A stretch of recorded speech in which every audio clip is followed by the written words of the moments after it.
বলবেন আজকে? প্রতি বছর এই কর্মসূচি হয় গান্ধী মাঠে। এবার এমপি কাপ করছে, 100 জন কৃতি ছাত্রছাত্রীকে ল্যাপটপ দিয়েছে, 2000 মানুষের মধ্যে কম্বল দেওয়া হচ্ছে, ফুটবল ফাইনাল খেলা হচ্ছে, সব মিলিয়ে একটা আনন্দের পরিবেশ। ঠান্ডা শীতের আমেজ, জুন মালিয়া সাংসদ সে বসে বসে খেলা দেখছে, পরেশ পাল বাদিকে সে বসে আছে। তার রাজুর এটা একটা বড় সাফল্য, এত মানুষজন টানতে পেরেছে। সায়নী ঘোষ এসছে। তা যেহেতু আমার এমপি কাপের নামে ফাইনাল হচ্ছে বলে আমি বসে আছি, তা নাহলে আমি এতক্ষণ থাকতে পারতাম না। কিন্তু আমি আছি। আমি চাই প্রতি বছর এই কর্মসূচি আরো বড় হোক। ঐতিহাসিক স্থান গান্ধী ময়দান, কে না জানে দেশের, অনেকেই হয়তো জানেন না 47 সালে আমি বক্তৃতায় যেটা বললাম যে 12, 13, 14, 15 আগস্ট স্বাধীনতার সময় মহাত্মা গান্ধী এখানে অনশন করছে। মানে এই স্থানের মাহাত্ম কত বড়। মমতা ব্যানার্জি আমার উত্তর কলকাতায় যখন লোকসভায় প্রচার করতে আসে, আগে গান্ধী ভবনে আসে, এখান থেকে মিছিল শুরু করে তারপর যে রুট যেখানে হয় সেখানে উনি যান। সুতরাং এই স্থানটি আমারও এমপি ল্যাড থেকে অনেক কিছু করার পরিকল্পনা করা মাথায় আছে, এসব নিয়ে আমরা ভাববো। ধন্যবাদ। It's a great day today. ধন্যবাদ।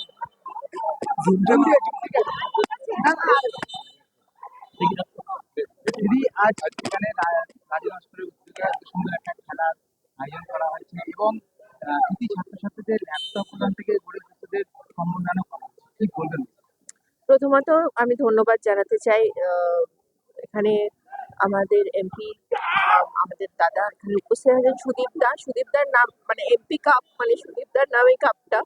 এর পাশে পরেশদা আছে, রাজুদাকে আলাদা করে ধন্যবাদ আমাকে অনেকগুলো প্রোগ্রামে এই ধরনের অনুষ্ঠানে আমন্ত্রিত করার জন্য, আমন্ত্রণ জানান ওনারা।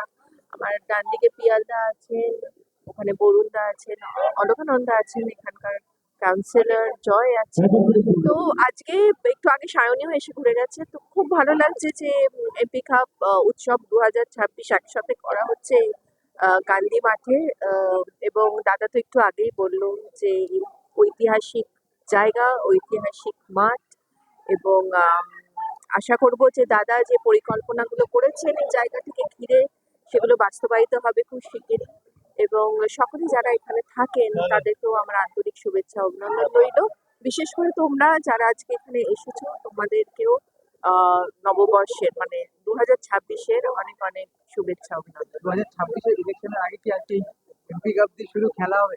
একদম খেলা হবে, ফাটাফাটি খেলা হবে। যতই করো হামলা, আবার জিতবে বাংলা, আবার জিতবে মমতা, আবার জিতবে তৃণমূল।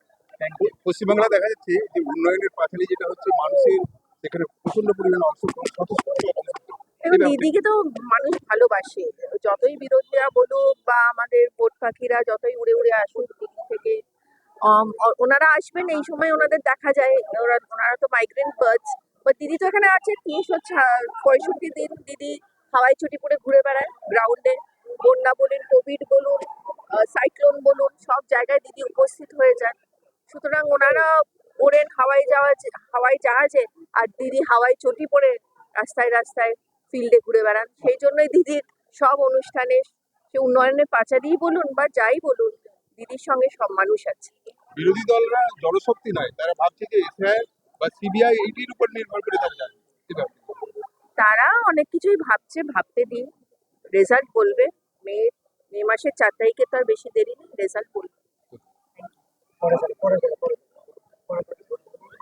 ফাইনাল খেলা দেখাতে পারবো।